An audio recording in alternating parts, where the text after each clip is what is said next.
Karakteristik ketiga dari sifat cair gereja, seperti yang disaksikan Lukas dalam kitab Kisah Para Rasul, adalah pada pengorganisasian dan pemerintahan gereja.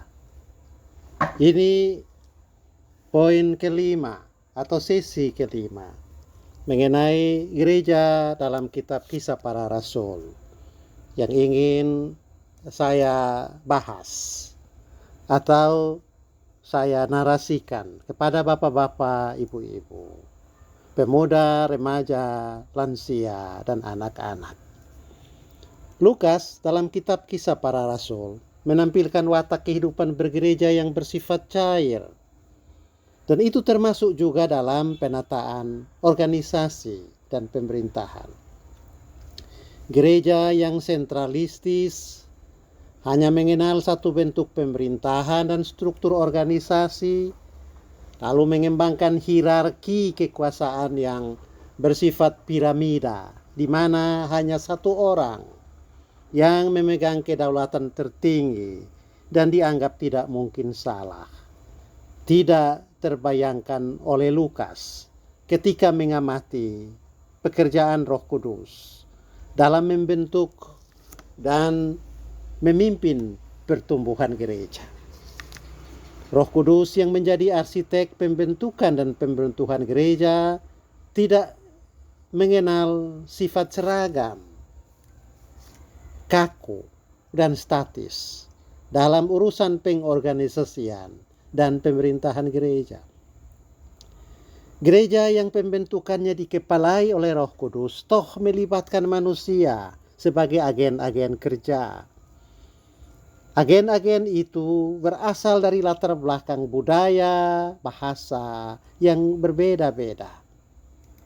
Mereka juga memiliki karunia yang tidak sama atau bervariasi. Dan dalam arti ini, seperti sudah kita tegaskan, gereja memiliki dua penampakan, ilahi sekaligus insani, berdosa namun kudus.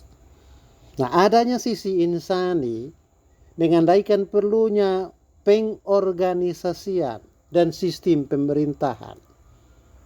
Kebutuhan ini urgen mengingat manusia yang ditarik oleh Roh Kudus sebagai co-author pendirian gereja, bukan manusia yang tanpa cacat. Manusia-manusia itu membawa dalam dirinya cedera insani. Tidak tepat untuk mengatakan gereja awal atau mula-mula sebagai satu umat yang sempurna. Tidak ada bukti bahwa ke-12 rasul pilihan Tuhan adalah pribadi-pribadi yang bebas dari dosa. Baik dalam pemahaman mereka akan kebenaran, simpati terhadap Tuhan, dan profesi Kristen mereka. Pengajaran bahwa pejabat gereja tidak mungkin salah atau sifat infalibilitas dari kuasa pengajaran gereja adalah satu kemustahilan karena sisi insani tadi. Salah satu kritik terhadap sifat infalibilitas gereja ditampilkan Lukas dengan menunjukkan kepada keengganan ke-12 rasul untuk memberitakan Kristus keluar dari Yerusalem. Di awal perluasan pemberitaan Injil, gereja sangat lamban bergerak dari kota Yerusalem, sehingga kemudian harus dipaksa oleh penyiksaan. Bahkan gereja lebih lambat lagi untuk membebaskan diri dari hubungan dengan agama yang berpusat di Bait Allah, yaitu harus tunduk kepada aturan-aturan Yudaisme. Barulah ketika Paulus muncul, dipentas pewartaan Injil dan perluasan gereja, mulai tercipta sifat lentur atau cair dalam hal pengorganisasian dan pembenahan pemerintahan. Karena itu Petrus bukan rasul sempurna. Dia membawa dalam dirinya cedera insani. Ada dua insiden yang menyingkapkan sisi insani kehidupan Petrus. Pertama, penyangkalannya. Yang kedua, keengganannya. Menerima orang non-Yahudi sebagai warga kerajaan Allah. Itu kita lihat dalam Galatia pasal 2 ayat 11 sampai 14. Konflik Paulus dan Barnabas karena keberadaan Yohanes Markus cukup membekas dan berakibat bubarnya kongsi dua sahabat itu ketika pekerjaan perluasan gereja, seperti dicatat dalam Kisah Para Rasul 15 ayat 37 sampai 39. Barnabas ingin membawa juga Yohanes yang disebut Markus, tapi Paulus dengan tegas berkata, bahwa tidak baik membawa serta orang yang telah meninggalkan mereka di Pamfilia dan tidak mau turut bekerja bersama-sama dengan mereka. Hal ini menimbulkan perselisihan yang tajam sehingga mereka berpisah dan Barnabas membawa Markus juga sertanya berlayar ke Siprus. Bapak Ibu Saudara-saudara, cedera insani yang melekat dalam diri para agen manusia perlu diatasi. Penataan organisasi dan sistem serta struktur kerja yang jelas adalah salah satu solusi untuk mengeliminir subjektivisme dan pengambilan keputusan.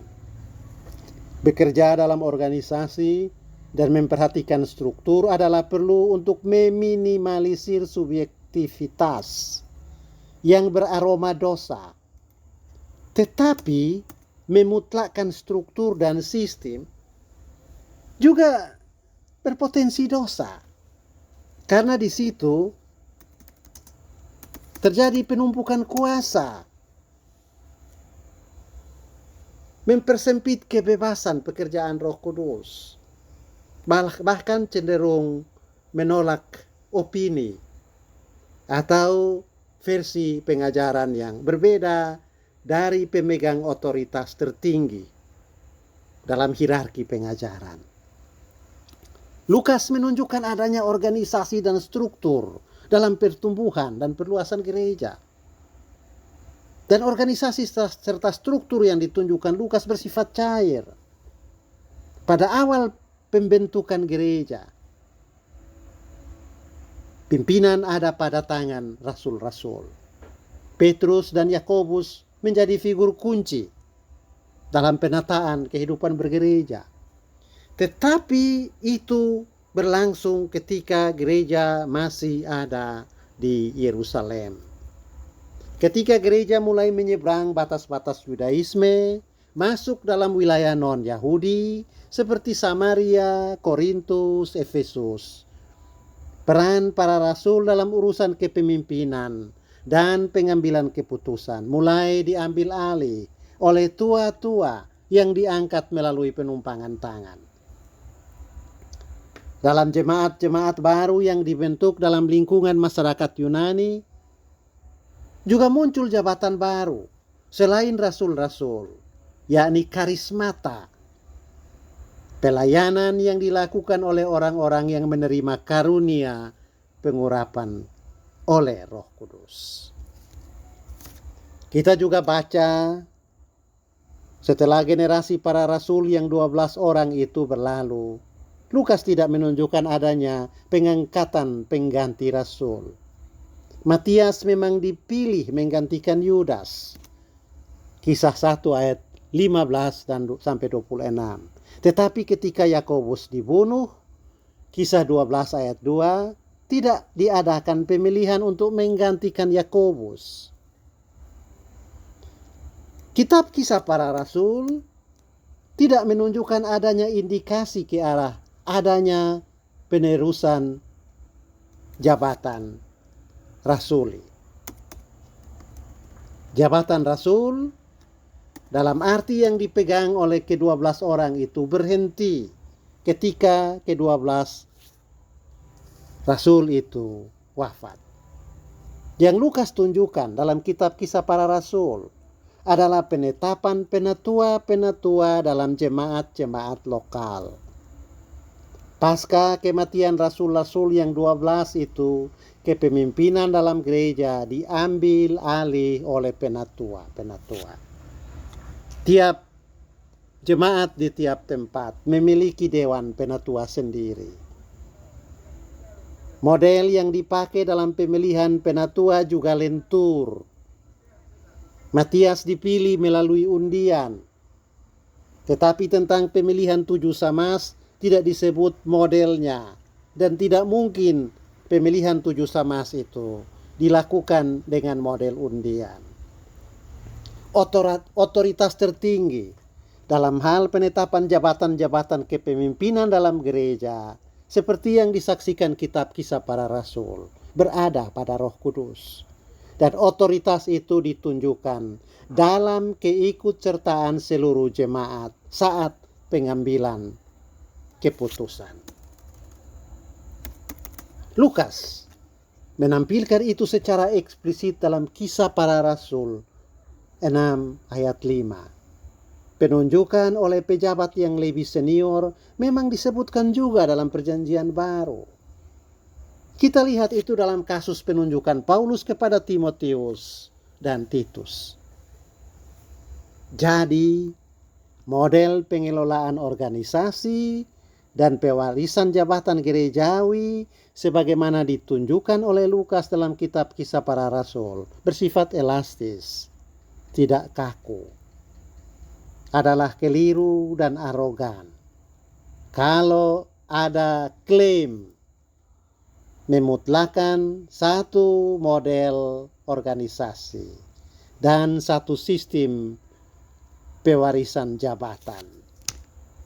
Kalau itu yang dianggap sebagai sistem pemerintahan dan organisasi yang benar, berhati-hatilah.